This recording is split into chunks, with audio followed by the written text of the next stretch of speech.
তোমরা সকলে কেমন আছো? আর যা গরম পড়েছে, ভালো থাকার উপায় নেই। তারপর এই গরমে প্রায় সবারই শরীর খারাপ হচ্ছে। এই দেখো না, আমারই নিজেরই শরীরটা খুব খারাপ কদিন ধরে, দীপেরও শরীরটা কদিন ধরে খুব খারাপ।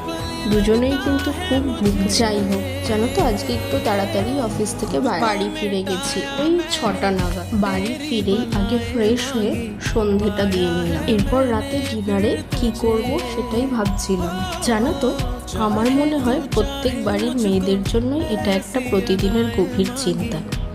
সকাল দুপুর রাত 3 বেলা কি রান্না হবে, কি আছে বাড়িতে, সেটা দিয়ে কি বানানো যায়, এইসব নিয়ে ঘোরপ্যাচ চলতে থাকে মনের মধ্যে। জানো তো, বিয়ের আগে মা জিজ্ঞাসা করতো কি খাবি, আমি বলতাম এত কিছু আছে, কিছু একটা করে দাও না, কি হবে।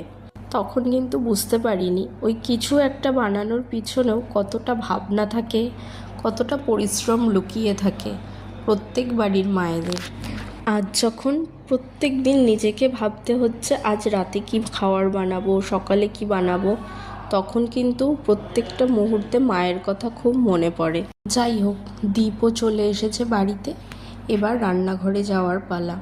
অফিস থেকে ফিরেই আগে ফ্রিজ থেকে মাছটা বার করে রেখেছিলাম ঠান্ডাটা কাটানোর জন্য। তো ভাবলাম গরম ভাতের সাথে একটু মাছ ভেজে নিই। মাছটা ভালো করে নুন হলুদ মাখিয়ে কড়া করে ভেজে নিলাম। দুপুরে করা একটু ডাল ছিল, সেই ডালটা দিয়ে গরম ভাত, মাছ ভাজা, আর সাথে ছিল হচ্ছে বাঙালদের প্রিয় চিংড়ি মাছ দিয়ে আলু দিয়ে কচুরলতি কষা। এই কচুরলতি কিন্তু আমার বেশ প্রিয়, মায়ের হাতে তৈরি তো আরও ভালো লাগে। যাই হোক, রাতের ডিনারটা আজকে এইভাবেই সারলাম। তো চলো, পরের ভিডিওতে তোমাদের সাথে আবার দেখা হবে, কথা হবে। আজকের মতো এখানেই টাটা। সবাই ভালো থেকো, সুস্থ থেকো, টাটা।